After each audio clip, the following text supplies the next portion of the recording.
Court is on the record in City of Conneaut versus Nathan Freeman, case number 25 CRB 211.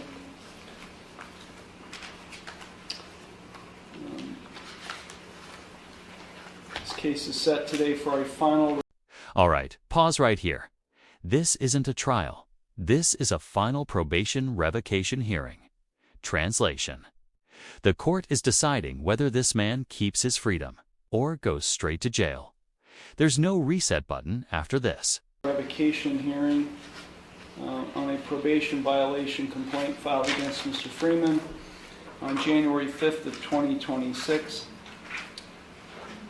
On January 8th, 2026, Mr. Freeman, who appeared pro se at that time, entered a not guilty plea to the complaint, and counsel was appointed, and today we're scheduled for a final revocation hearing. Mr. Freeman is present.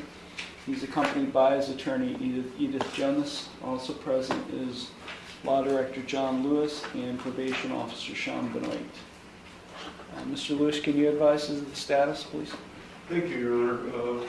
The offer that I discussed with Ms. Jonas would be for Mr. Freeman to admit the violation, with the parties then arguing the sentence. Okay. Thank you. Thank you. Ms. Jonas? My client is going to admit to violation today, so I understand. This moment is huge. By admitting the violation, he's giving up his right to fight the evidence, question witnesses, or tell his side later. The judge can now sentence him immediately, and that's a serious gamble. Understanding that he would be waiving his rights, including presentation of evidence. Okay, thank you. Okay, Mr. Freeman, it's my understanding today that you're going to admit to the probation violation complaint filed against you on January 5th, 2026, which alleges that you failed to abstain from drugs of abuse, failed a urine drug screen on January 4th, 2026 for marijuana. Is that what you wish to do today? Yes, sir.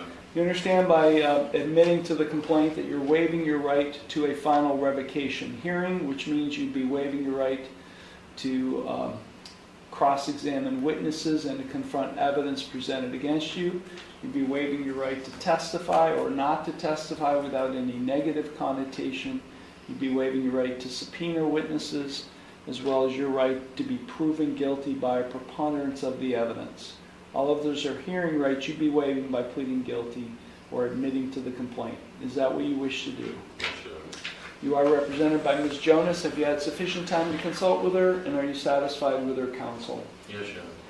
Are you currently under the influence of any drugs, alcohol, or prescription medications that might affect your thinking? No.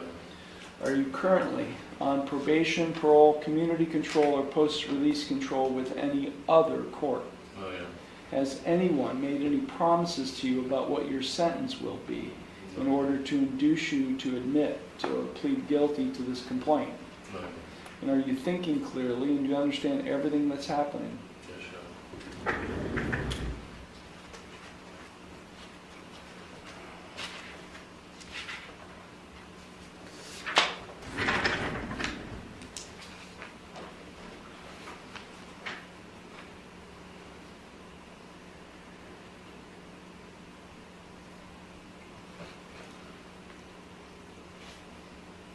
Okay, I'm going to provide to you, Ms. Jonas, a written waiver of hearing rights on probation violation matters. If you find the document acceptable, you can sign and date at the bottom.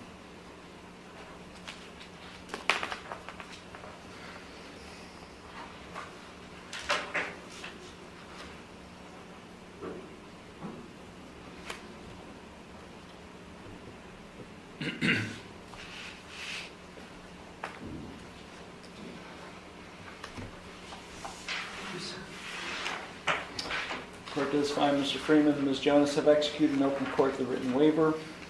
Court does find the defendant's admission to the... That's it. The plea is accepted. From this point on, everything you're hearing is about one thing only: how much time he's about to lose. And trust me, the mood in the room is shifting.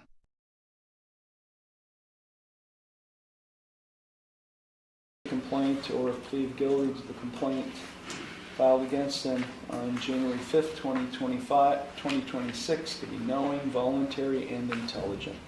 The court will accept the guilty plea, and I will therefore find him guilty of having violated the terms of his probation.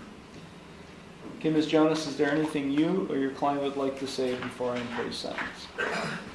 Yes, sir. Obviously, I don't need to tell the court, probation, or the city solicitor how difficult renewal court was for Mr. Freeman. I have been doing this a long time, and as you, sir, and if you don't want the help and you're not ready for it, it's just not going to work. So with that said, I have probably given the worst case scenario as far as sentencing is concerned to my client, but we would just ask the court to take into consideration he is currently unemployed but has a family to take care of. He also lost his job because of the last incarceration, so he will have to get out. And I do believe he can go back to the same employer, but they are not holding his job for him until he resolves all issues relating to these cases. He has a daughter graduating from Boed in May. He has a grandson moving in a few months as well. So, again, I think he's sorry that and remorseful that this didn't work, but... You hear this argument all the time, family. Job, second chances. But here's the real question. Should personal hardship outweigh repeated probation failures? Drop your thoughts in the comments. I'm curious where you land on this. Thank you, sir. Thank you. Mr. Freeman, is there anything you would like to say before I impose sentence? I apologize for any time that I wasted from the courts or yourself. I did try. I'm just looking forward to getting back to work and getting back on with my life. And I know I got to make some better decisions from here on out in the future. Make sure that I don't find myself in these situations anymore. Too old. I'm going to continue on with my signature out and my doctors. That's what I was doing before this happened, so I think it's, continue with that. It's unfortunate that I found myself under these circumstances at 49 years old. I'm just looking forward to moving on, getting past this, and getting back to work. My employer really wants me there, but they want me there every day, all day.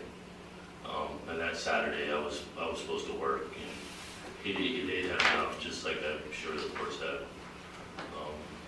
So he made it clear to take care of my situations, and that to hold on to my keys, and that my job would be on the table for when I was 100% can go back and give my time to it.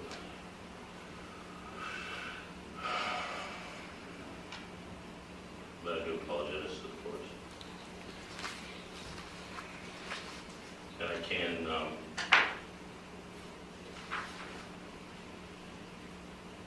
if I had a chance to just go back to work, and I can get, the marijuana is not a problem for me. I cannot smoke. I was under a lot of stress. Is the reason why I did smoke. No good excuse. When I lost my job, I lost all drive for a few days there. That hit me pretty hard because I love my job. I screwed up. So, Okay, Mr. Lewis, is there anything you'd like to say? Thank you, Your Honor. There's not a lot I can tell the court about this.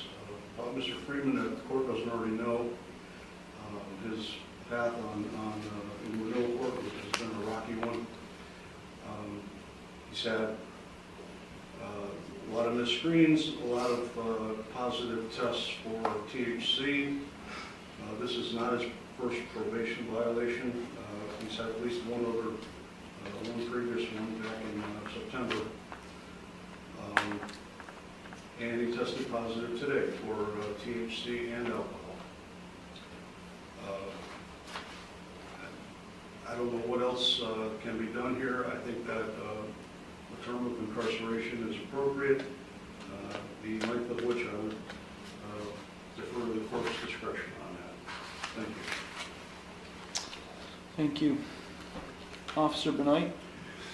No, I have nothing further to add, Your Honor. Mr. Freeman, the court's aware of his misscreens and his positive tests. Mr. Freeman was discharged from services from the Lake Recovery Center as of the 13th of this month. That's the only thing I can add, Your Honor.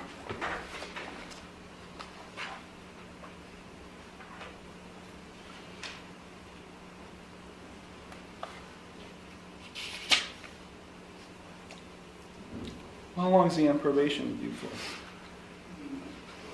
It's still the original 2 years? This is where things unravel. Multiple failed drug tests, prior violations, discharge from treatment. In probation cases, patterns matter more than promises, and this pattern is exactly what judges don't ignore.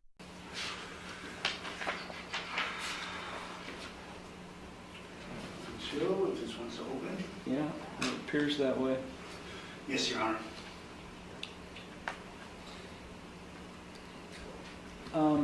Yeah, Mr. Freeman, this has been a rocky road.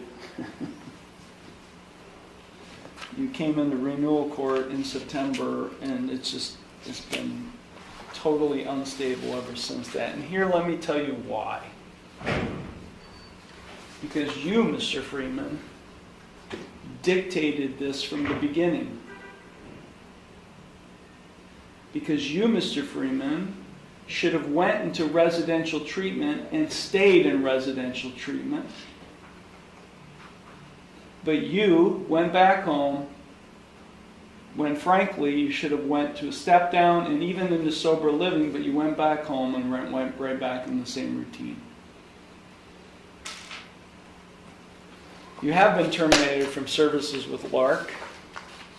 The letter basically says as of January 13th that you've been discharged. You've pretty much given up because you stopped screening. You've pretty much given up on the program.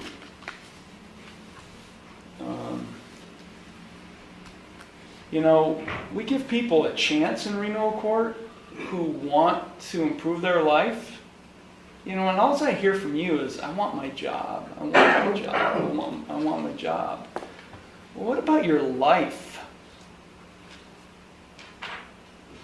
I'm 49 years old. I want to move forward. I want my job. Look, Mr. Freeman, your record is a mile long. Renewal court was your opportunity to change your life, but you don't want help. You refuse to help.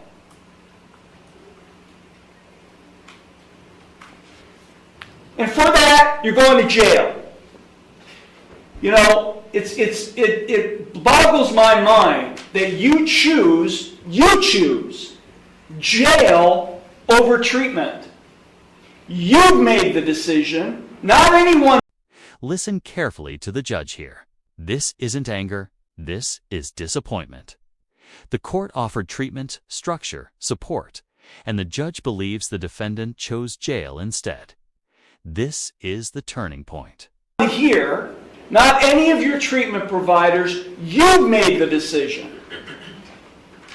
Send me to jail, Judge, because that's what I choose.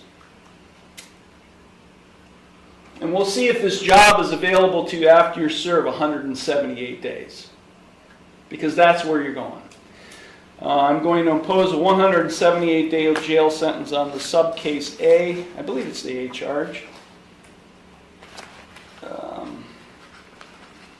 Help me out, officer. Yes, Your Honor. There was 178 days on the A case, 89 on the B case, and he did have 1 day of jail credit from the sanction that was imposed on January 3rd. So I'm imposing the maximum jail sentence, 178 days on the subcase A charge.